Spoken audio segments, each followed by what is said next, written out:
Commander Vex-9 stood before the grotesque metal box, her four arms crossed in what humans would call skepticism. The contraption looked like something a particularly sadistic engineer would design after consuming too much fermented slag juice. Sharp edges jutted out at impossible angles. Wires sparked intermittently, and the whole thing hummed with an ominous energy that made her chitinous shell crawl. "You expect me to believe," she clicked her mandibles in amusement, "that this pathetic human female will survive more than 5 minutes in the torment chamber?" Captain Brex, 22, adjusted his eye stalks to get a better look at the human specimen. The creature sat slumped against the far wall of the holding cell, her brown hair matted with dried blood, her pale skin covered in bruises that painted a rainbow of pain across her fragile form. She wore what remained of a tattered blue uniform, the fabric torn and stained beyond recognition. "Lieutenant Maya Torres," Brex 22 read from his datapad, his voice dripping with mock formality. "Age 27, assigned to the cargo vessel, Starlight Runner. Captured during our raid on the human supply convoy 3 cycles ago." Vex-9 let out a sound that resembled grinding metal. "Look at her, Brex. She can barely hold her head up. These mammals break so easily, it is almost disappointing." Just one thing before we begin. YouTube tells me 94.3% of you watching aren't subscribed. Subscribing is free. It really supports the channel, and you'll get more amazing HFY sci-fi stories delivered straight to you. Don't miss out. The human in question slowly lifted her gaze, meeting Vex-9's compound eyes with a stare that should have been defeated, but somehow carried a spark that made the alien commander pause. Strange. Most species had lost all fight by now. 5 minutes, Vex-9 repeated, her confidence wavering just slightly. "I wager she will not last 5 minutes before begging for death." "And if she does?" Brex 22 inquired, his antenna twitching with curiosity. "Then I will personally release every human prisoner we have captured this cycle," Vex-9 declared boldly. "But when she fails, you owe me a month of your finest Arcturian wine." The two aliens shook appendages, sealing their bet with the formal grip of their species. Neither noticed the slight smile that flickered across Maya Torres' face. The torment chamber, officially designated as Psychological Conditioning Unit 7, was the Krillian Empire's pride and joy. A masterpiece of sophisticated cruelty, designed to break the strongest minds through a combination of sensory deprivation, psychological manipulation, and just enough physical discomfort to keep the subject on the edge of madness. The interior resembled a coffin, barely large enough for a human to lie flat. The walls were lined with neural feedback conductors that would amplify every fear, every regret, every moment of despair the subject had ever experienced. Temperature regulators would shift from freezing cold to scorching heat at random intervals. Sound dampeners would create perfect silence, broken only by the subject's own heartbeat and breathing, magnified to thunderous levels. Most importantly, time. Dilation fields would make minutes feel like hours, hours feel like days. Previous subjects had emerged after 30 minutes, convinced they had been trapped for weeks. "The record," Vex-9 informed her assembled officers as they watched the human being drag toward the chamber, "is 47 minutes, set by a Rigelian warrior who took 6 of our soldiers to subdue." Maya Torres offered no resistance as the guards lifted her limp form and placed her into the chamber. She looked around the cramped space with what appeared to be casual interest, as if examining a hotel room rather than a torture device. "Any last words, human?" Vex-9 asked through the communication system. Maya's voice came through clear and steady, carrying a tone that made several officers shift uncomfortably. "Just wondering if you guys have ever heard of sensory deprivation tanks." "What?" Vex-9 demanded. "Never mind," Maya chuckled softly. "See you in a few hours." The chamber sealed with a pneumatic hiss that always sent chills down Vex-9's exoskeleton. She checked her chronometer and settled in to wait for the inevitable screaming to begin. Minutes passed, then more minutes. The assembled officers began to murmur among themselves, their confidence slowly eroding like ice in acid rain. "Perhaps the audio system is malfunctioning," suggested Lieutenant Cax-15, his voice hopeful. Vex-9 activated the internal monitors. Maya Torres lay perfectly still, her eyes closed, breathing slow and even. Her heart rate, according to the biological sensors, was actually decreasing. Is she falling asleep?" Brex-22 asked incredulously. More time crawled by with agonizing slowness. The temperature in the chamber shifted from freezing to boiling. Maya simply adjusted her position slightly, like someone finding a more comfortable spot on a couch. When the psychological amplifiers activated, designed to flood her mind with her worst memories and fears, she began what appeared to be humming. "This is impossible," Vex-9 muttered, her confidence cracking like poorly maintained armor. The neural feedback should be driving her insane by now. "Commander," Brex-22 ventured cautiously, "perhaps humans are more resilient than we assumed." "Resilient?" Vex-9 spat. "They are soft, weak creatures who cry when their food is too hot. There must be a malfunction." But the diagnostics showed all systems functioning perfectly. The chamber was operating exactly as designed, subjecting its occupant to psychological torment that had broken hardened warriors from dozens of species. Maya Torres was taking a nap. Hour 2 arrived with Maya performing what appeared to be stretching exercises in the confined space. She had somehow managed to position herself to do modified yoga poses, treating the torture chamber like a slightly cramped gym. "Get me the technical manual for this device," Vex-9 ordered, her voice tight with frustration. "There has to be an explanation." Hour 3 brought a new development. Maya had begun singing. Not screaming, not crying, not begging for release. Singing. Some sort of human melody that the translation systems could not properly interpret, but which sounded insufferably cheerful. The assembled officers were no longer watching with anticipation. They were staring in horrified fascination as their ultimate weapon proved as effective against this human as a butterfly against a battleship. "Commander," Brex-22 said quietly, "the crew is beginning to talk. Word is spreading throughout the ship." Vex-9 did not need to ask what they were talking about. The human in the coffin had just shattered everything the Krillian Empire believed about psychological warfare. Worse, she was making it look easy. Hour 4 saw Maya apparently doing mental math, counting on her fingers and working through what appeared to be complex calculations. When questioned through the intercom about what she was doing, she replied cheerfully, "Figuring out how much overtime pay I am earning for this extended shift." "Overtime pay?" Vex-9 repeated weakly. "Time and a half after 40 hours, double time after 60, Maya explained helpfully.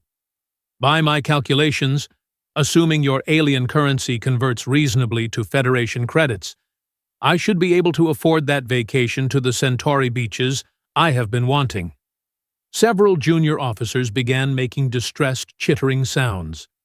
Hour 5 brought the breaking point for Vex-9's composure. Maya had somehow managed to use the chamber's own thermal regulation system to create what appeared to be a makeshift sauna experience. She was now giving herself a relaxing heat treatment while providing a running commentary on the quality of the facility. "You know," Maya's voice drifted through the speakers, "the temperature control is actually quite nice once you get the hang of it. A little inconsistent, but not bad for government equipment. The sound dampening could use some work, though. I can still hear you all breathing out there." "This is not possible," Vex-9 whispered, staring at the monitors in disbelief. The psychological amplifiers alone should have reduced her to a gibbering wreck by now. "Commander," Technical Officer Zol-88 approached nervously, "I have been reviewing the human psychological profiles in our database. And, well, it appears that humans actually seek out many of these experiences voluntarily. They call them meditation retreats, sensory deprivation therapy, and extreme sports. Some even pay money for similar experiences." The command center fell silent except for the soft humming emanating from the torture chamber. They pay for this?" Vex-9 asked faintly. "Apparently so, Commander. There are facilities throughout human space that offer isolation chambers, temperature variation therapy, and something called fear confrontation experiences as recreational activities." Hour 6 arrived with Maya Torres still going, strong. She had somehow managed to turn the neural feedback system into what she described as the galaxy's most intense mindfulness session, using the amplified psychological pressure to work through what sounded like years of accumulated stress and trauma. "You know what?" Maya's voice came through the speakers, sounding more refreshed than when she had entered. "This is actually pretty therapeutic. I have been meaning to deal with some of this emotional baggage for years, but who has the time? This forced introspection thing is working out great." Vex-9 slumped in her command chair, her forearms hanging limply at her sides. Around her, the bridge crew exchanged glances that spoke of shattered worldviews and fundamental questions about everything they thought they knew about warfare, psychology, and the nature of their enemies. "Commander," Communications Officer Hicks-44 reported, "we are receiving messages from other ships in the fleet. Word has spread about the human in the torture chamber. Morale is declining." "How badly?" Vex-9 asked, though she dreaded the answer. 3 ships have requested permission to jump to different sectors. The crew of the Devastator is asking if they can transfer to non-combat duties. And Captain Jex, 99, wants to know if we have any openings in the diplomatic corps. Vex-9 closed her primary eyes and tried to process the magnitude of the disaster unfolding around her. One human female, armed with nothing but an inexplicably positive attitude and what appeared to be supernatural resilience, had single-handedly undermined the psychological warfare capabilities of the entire Krillian fleet. "There is more, Commander," Hicks-44 continued reluctantly. "What now?" "The human has requested to speak with you directly. She says she has a proposition." Vex-9 activated the communication system with the resignation of someone accepting their inevitable doom. "What do you want, human?" Maya's voice came through clear and cheerful. "Hey there, Commander. Great torture chamber, by the way. Really top-notch work. But I was thinking, since I have got some time on my hands here, maybe we could chat about this whole conflict situation you guys have got going on." "Chat?" Vex-9 repeated numbly. "Sure. I mean, I am not going anywhere for a while, and you seem like reasonable folks despite the whole imprisonment and torture thing. No hard feelings, by the way. I get it. You have got a war to fight, territories to conquer, that whole imperial expansion agenda. But maybe there is a better way to handle this." The bridge fell silent, except for the gentle hum of life support systems and the soft breathing of officers trying to process what they were hearing. A better way? Vex-9 found herself asking. Absolutely. See, the thing about humans is that we are actually pretty reasonable when you approach us right. All this invasion and conquest stuff? Totally unnecessary. We are happy to trade, share technology, even help. With some of your expansion goals, if you ask nicely. But you resist our occupation forces, Brex-22 interjected weakly. Well, yeah, Maya laughed, the sound somehow managing to be both warm and terrifying. You show up with warships and start shooting. What did you expect? But if you had just knocked on the door and introduced yourselves, things might have gone differently. Hour 6 and 37 minutes into what was supposed to be a 5-minute psychological demolition, Maya Torres was conducting impromptu diplomatic negotiations from inside a torture chamber, while simultaneously turning the Krillian Empire's most feared psychological weapon into a wellness retreat. Vex-9 looked around at her officers, all of whom were staring at her with expressions that clearly said this was way above their pay grade. The bet she had made seemed like a distant memory from a more innocent time when the universe made sense. Human, Vex-9 said finally, her voice carrying the tone of someone who had given up trying to understand the fundamental laws of reality. Exactly. How long can you stay in there? Oh, as long as you need me to, Commander, Maya replied brightly. I have got vacation time saved up, and honestly, this is the most relaxed I have felt in months. Plus, we have still got so much to discuss about improving interspecies relations. The chronometer ticked past the 7-hour mark, and Vex-9 realized with growing horror that she might have accidentally started the galaxy's most unusual diplomatic summit. Hour 8 brought an unexpected development that sent ripples of panic through the Krillian command structure. Maya Torres had somehow convinced 3 junior officers to join her impromptu therapy session via intercom. They were now discussing their childhood traumas and career anxieties, while she provided surprisingly insightful psychological counseling from her metal box. You see, Ensign Rick 77, Maya's voice carried the warm authority of a professional therapist. Your fear of disappointing your clutchmates stems from unrealistic expectations placed on you during your molting years. Have you considered that your worth is not determined by your combat efficiency ratings? Vex-9 watched in fascination as the young ensign began making soft, chittering sounds that she recognized as emotional release. In 10 minutes of conversation with the human, he had achieved more psychological breakthrough than 3 cycles of mandatory military counseling. This is getting out of hand, she muttered to Brex-22. Now she is providing therapy to my crew. Should we cut the communications? He asked hopefully. And miss whatever impossible thing she does next? I think not. Commander Yex Prime, Vex-9's superior officer, chose that moment to stride onto the bridge. His massive form cast shadows across the command center as his 6 eyes focused on the monitoring station displaying Maya's vital signs. Report, Commander Vex-9, he rumbled in a voice like grinding asteroids. I trust the human specimen has been properly processed by now. The bridge fell silent. Even the air recycling systems seemed to quiet themselves in anticipation of the commander's reaction. Well, Vex-9 began carefully, the situation has developed some unexpected complexities.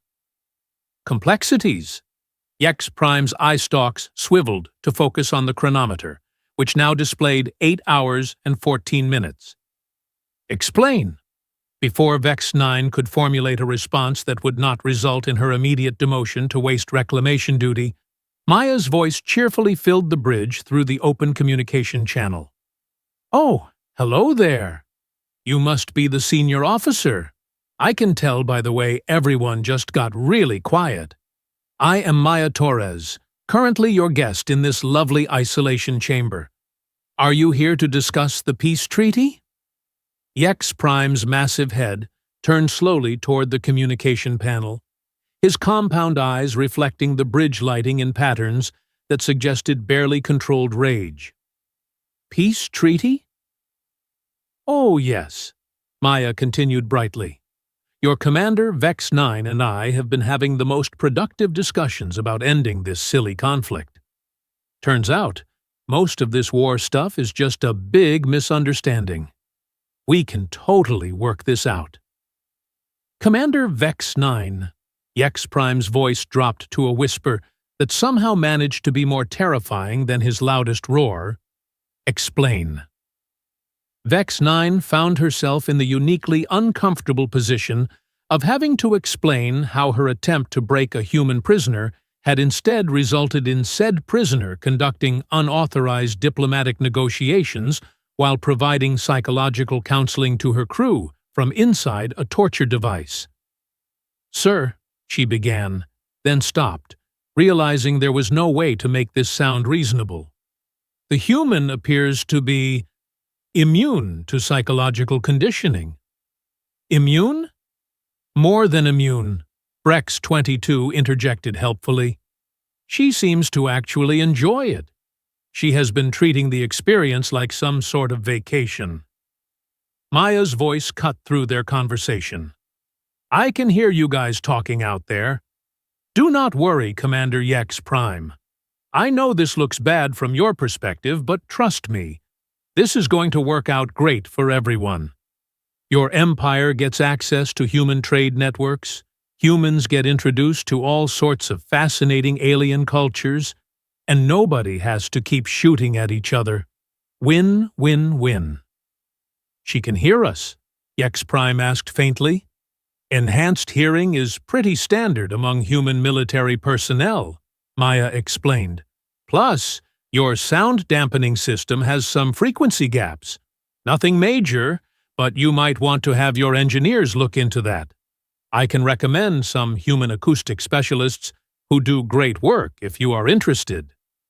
Hour 9 saw the arrival of Admiral Zix Alpha, Supreme Commander of the 7th Fleet. His entrance was preceded by a squad of honor guards whose ceremonial weapons gleamed under the bridge lighting.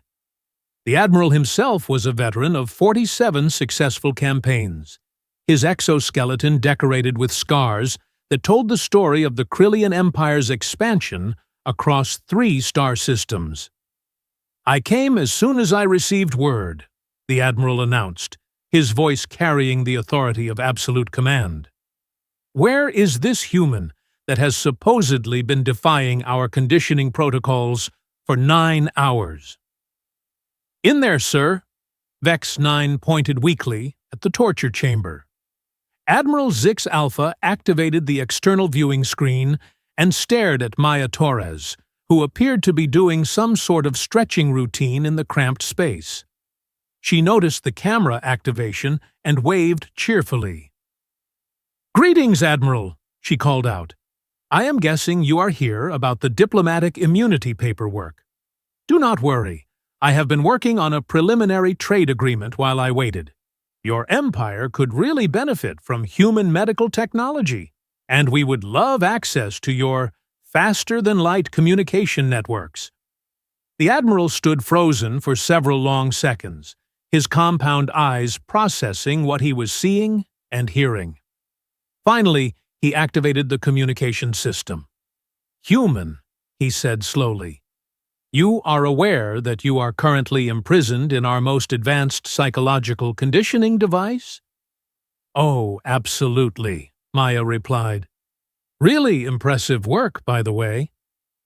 The neural feedback system is particularly clever, though I have to say it would make an excellent meditation aid with a few minor modifications. Have you considered marketing this technology to wellness centers? Wellness centers? Sure. There is a huge market for consciousness expansion experiences. Humans pay big money for this kind of deep introspective work. You could make a fortune. Admiral Zix Alpha, looked around the bridge at his officers, all of whom were staring at him with expressions that clearly conveyed they had given up trying to understand the universe. "Let me confirm my understanding," the Admiral said carefully. "You have been subjected to 9 hours of intensive psychological conditioning designed to break your mind and force submission to our empire." "That is right. And your response has been to treat this as a recreational experience, while simultaneously conducting unauthorized diplomatic negotiations." "Pretty much, yeah. Though I prefer to think of them as authorized by basic sentient rights protocols. Every species has the right to peaceful coexistence and mutual benefit, according to the Galactic Accords of 2038-7. "The what accords?" Yex Prime interjected. "Oh, you guys have not signed those yet? Well, that explains a lot. Do not worry. It is never too late to join the galactic community. There is some paperwork involved, but the benefits are amazing. Free trade, technology sharing, cultural exchange programs, the works." Hour 10 brought the inevitable moment when Maya Torres officially broke the all-time record for surviving the torture chamber. A soft chime sounded throughout the ship, indicating that the previous record had been surpassed. "Was that a congratulations bell?" Maya asked brightly. "How thoughtful. You know, your hospitality really has been top-notch, despite the circumstances." The bridge crew exchanged glances that spoke of shared trauma and the collapse of fundamental beliefs about the nature of psychological warfare. "Admiral," Communications Officer Hicks 44 reported nervously, "we are receiving priority transmissions from the other ships in the fleet. They are requesting updates on the human situation." "What kind of updates?" Admiral Zix Alpha asked, though his tone suggested he already knew the answer would be horrible. "They want to know if they should surrender now or wait for the humans to arrive with their own torture-proof negotiation specialists." The Admiral closed his primary eyes and made a sound like a deflating atmospheric processor. "Patch me through to fleet communications." As the Admiral began the unenviable task of explaining to his superiors how one unarmed human female had single-handedly neutralized the psychological warfare capabilities of the entire 7th Fleet, Maya continued her cheerful commentary from inside the chamber. "You know," she said thoughtfully, "I have been thinking about your expansion strategy, and I think I see the problem. You are approaching this whole empire-building thing from a dominance perspective when you should be thinking cooperation. Humans learned this lesson a few centuries ago during our own imperial phase. Much more efficient to make friends than enemies." Hour 11 saw the arrival of Maya's most impressive feat yet. She had somehow managed to reverse-engineer the chamber's psychological amplification system and was now using it to broadcast a sense of calm and well-being throughout the ship. Stress levels among the crew had dropped to unprecedented lows. Productivity was up 17%, and several officers had reported the best sleep of their lives during their off shifts. "How is she doing that?" Technical Officer Zol 88 asked in amazement, staring at the biometric readings from across the ship. "Unknown," Admiral Zix Alpha replied wearily. "At this point, I am not sure I want to know." Hour 12 brought the moment everyone had been dreading and anticipating in equal measure. Maya Torres requested to be released from the chamber, not because she could not continue, but because she had completed her work. "I think I have got everything sorted out," she announced.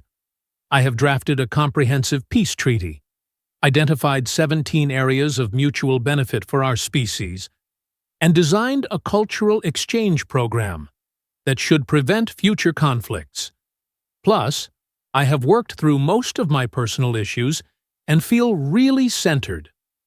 This has been great, but I am getting hungry. And I assume you guys want your torture chamber back." Admiral Zix Alpha found himself in the surreal position of having to decide whether to release a prisoner who had just spent 12 hours turning their ultimate weapon into a diplomatic workshop. "Commander Vex-9," he said finally, "release the human." The chamber opened with the same pneumatic hiss it had sealed with 12 hours earlier, but somehow the sound carried entirely different implications now. Maya Torres emerged looking refreshed, energized, and remarkably clean, considering she had spent half a day in what was essentially a metal box. She stretched once, looked around the bridge with bright eyes, and smiled at the assembled aliens with genuine warmth. "Thank you so much for this experience," she said sincerely. "I know this probably was not what you had planned, but I think we have made real progress here. Now, who wants to hear about these trade agreements I have been working on?" The bridge remained silent, as an entire command staff struggled to process the fact that their prisoner was thanking them for her torture and offering to improve their economic situation. "The wine," Brex 22 whispered to Vex-9. "You owe me the wine." But Vex-9 was not thinking about their bet anymore. She was staring at Maya Torres and beginning to understand something that would change the course of the war and possibly the future of the Krillian Empire. This was not just one unusually resilient human. This was what humans were. All of them. A species so adaptable, so inherently optimistic, so fundamentally oriented toward cooperation and problem-solving that they could turn any situation, no matter how dire, into an opportunity for improvement. The Krillians had not just picked a fight with another species. They had declared war on the universe's most determined diplomats, who happened to be disguised as victims. "Admiral," Maya said, producing a datapad that she had somehow acquired during her imprisonment, "shall we begin with the preliminary trade negotiations, or would you prefer to start with the cultural exchange protocols? Either way is fine with me. I have got time." As Admiral Zix Alpha looked at the eager, friendly face of the human who had just revolutionized his understanding of warfare, psychology, and the nature of his own empire, he realized that the Krillian expansion had just encountered something far more dangerous than any weapon. They had met humanity's greatest strength, the absolute, unshakable belief that every problem could be solved if people just sat down and talked about it reasonably. And Maya Torres had just proved that belief could survive anything, including 12 hours in a torture chamber designed by the galaxy's most sophisticated psychological warfare experts. The war, Admiral Zix Alpha realized with dawning horror and grudging admiration, was over. Humanity had won it with kindness, patience, and an inexplicable ability to find the positive side of absolutely everything.